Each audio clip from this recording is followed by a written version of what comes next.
So I've literally made this review twice, and I left them both on the editing floor because I didn't like the way they came out. First time, I just spewed out a lot of information. I got bored of it. Trust me, we get bored of hearing ourselves speak, and if it's boring for me, it's 100% gonna be boring for you. And it was like 20 minutes long. I don't know how I did that. So I decided to change it up, and then I shot another one. It was shorter, but I also felt I was a little more like trying to make excuses of why the Canon EOS R was something more than it's not and everything. So this is my third attempt, and I think it's gonna be pretty short, sweet, to the point, and really no fluff. Like all my reviews, I try to be as honest and straightforward as possible. Sometimes in editing, I see like, hey, it's not coming off as that, so this is my retake at it, and I think I've got something more that I can maybe help you guys and girls out on a purchasing decision, or just a talking point about the Canon EOS R, which that's what this is right here, the Canon EOS R. And as always, if I'm sent over something by someone, I will disclose it. This was sent over by B&H to review. Once again, they did not sponsor, pay me, or compensate me in any way. Simply sent this over so I could give my thoughts and share my information about this camera, and here they are. The Canon EOS R is a $2,300 beast that Canon is like, hey, we're stepping into the mirrorless game for real this time.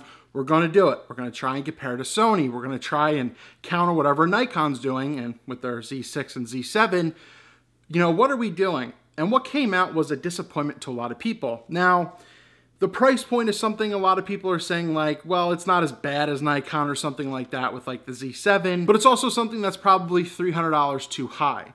So that puts you down to about maybe the Sony a7 III level, and where do you compare it in regards to that? And, you know, the whole big thing came out is, you know, who is the Canon EOS R made for? Is this made for a professional? What defines a professional or a camera made for them? Who exactly is this camera for? And that's the thing I really want to more cover than just dive into tech specs and everything. And of course, I'll show you some things. And to be honest, I don't know who it's for. I don't think it's for a working professional as an A camera, in my opinion, because of the lack of some things and the draining of the battery. Because when you go mirrorless, you are, you know, you're working off of, you know, using the camera, all depending if you're doing video, which drains a bit more than still photography. If you're looking at the EVF, if you have that on, that's going to drain it, etc., etc. So the great thing is Canon uses their same LP-E6N batteries, which a lot of their other cameras do.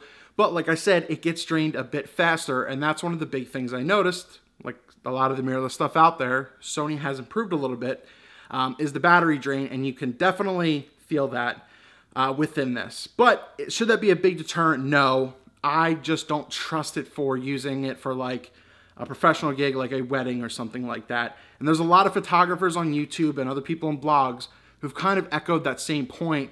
Like, I don't know if I would use it as my A cam, maybe as a great backup. Once again, Canon kind of crippled more of the stuff that they want. They had a great chance to hit a home run with this camera. And to me, they possibly hit a single, maybe got to second on an error. That being, fine, it's great that you went mirrorless, cool. It's great that it's full frame, awesome. It's great that it has the flip out screen that everyone wants and no one else wants to give. But then you also sacrificed what a lot of people want, dual card slots. You gave one, that's a big deal to a lot of people. If it's a casual camera, then I don't really care. I'm fine with one. But if it's something that I need to rely on to a gig, I've had cards fail before, that's a big deal. And I spoke to a Canon rep, and one of the big things I learned is that they said this obviously isn't tailored towards a professional photographer.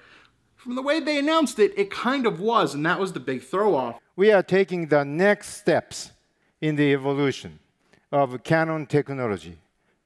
Tonight is all about this. Canon introduced one of the world's first portable pocket calculators. It made everyday math easier for people everywhere. It made an impact on how people worked to give a new generation of image makers the ability to enrich, to enlighten, to enhance our lives through the stories they will tell. We've evolved just as they have. We are joining in their storytelling revolution. So to me, I think this is what someone who maybe wants to get into the mirrorless line, they want it to be a little bit lighter because the Canon EOS R is pretty light. The ergonomics are interesting. It really doesn't feel like a Canon camera. You have the same menu, different body layout, you know, removal of like your circular pad down here to change things is a weird thing. So they changed around some things, but EVF is fantastic. I like the top screen right here, a little gimmicky, and the little touch, this, you know, scroll menu, whatever configuration thing up there is also rather interesting. So it just seemed like a little bit of a reach to some things, but that goes to the, it's not for the professional. That's being worked on in 2019. Do you grab a Canon 6D Mark II, which let people down as well for kind of similar reasons, or do you go with a Canon 5D Mark IV?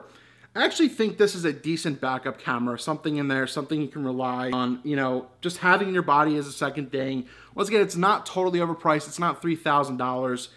If you want to get into the lenses aspect, that's where the price is significantly increased. But it's really cool with some of the adapters and stuff you can get on there. And, you know, I'll have a bunch of B-roll of it.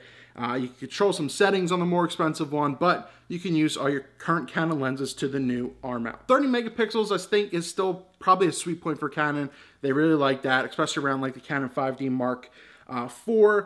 The other letdown is that it doesn't have in-body stabilization, which is a big perk for someone, a camera company, to go mirrorless. So that was another little miss on their end, but that's fine, right? It does do 4K, but it crops in at 4K, and you know, other camera companies have figured out you don't have to crop in to get proper 4K for it to be able to work. You do also have your dual pixel AF, which once again I think is pretty much one of the best in the entire market. But with that crippling, giving 1080p 60, you're really limiting on who this is for. You know, and to get like 120 frames a second, you gotta look at the Canon DX Mark II if you really need that cinematic stuff.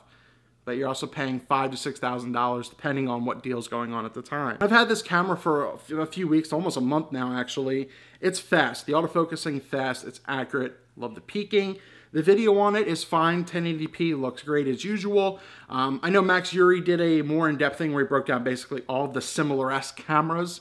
So I'll link that down below. And Canon has been kind of known, if you really pixel peep, that 1080p probably isn't the sharpest.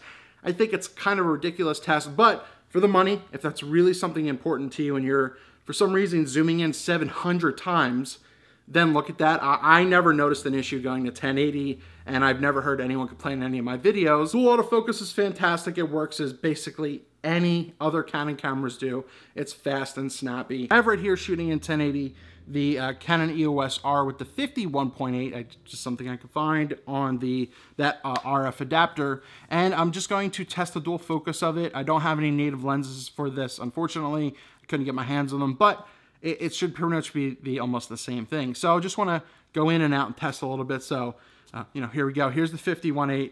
I'll leave the sound going to hear if you can hear anything coming from the adapter to the camera while it's focusing.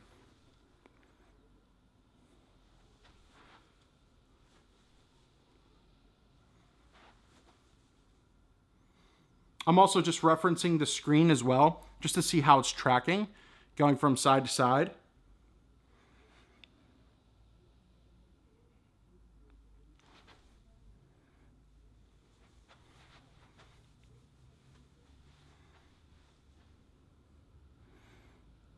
I tracked pretty well the whole way through. Obviously, totally unofficial test, but I see it tracking very well. You know, one of the hardest planes to do is coming to and from a camera, and it's keeping up very, very well. So, pretty cool. There's just nothing that blows my mind about this camera. Once again, it lacks some of the things I mentioned earlier, that I would take this as an A camera, but as a B or C camera, something as a backup, I think it's perfect. It's a little overpriced for what it is. But the Canon EOS R is not this horrible camera out there that deserves to be ridiculed to high end. Canon made this, fine. A lot of people are hating on the DSLR brands and everything like that. The gaps are small between any of this stuff. Yes, mirrorless technology can be a bit more advanced, and it has shown it, than what Nikon and Canon are especially doing right now. But that's Canon's fault. And really all this stuff is just, well, it's the person behind the camera that can make it professional or not, or that really can, you know, do whatever they want. If you're a bad photographer and you have a great camera, you're not going to get good shots. If you have a bad camera and you're a great photographer, you've got an eye, you'll be fine. If you're a good photographer and you got a good camera, you'll be doubly fine. What I'm trying to say is, yes, this camera is kind of crippled to an extent.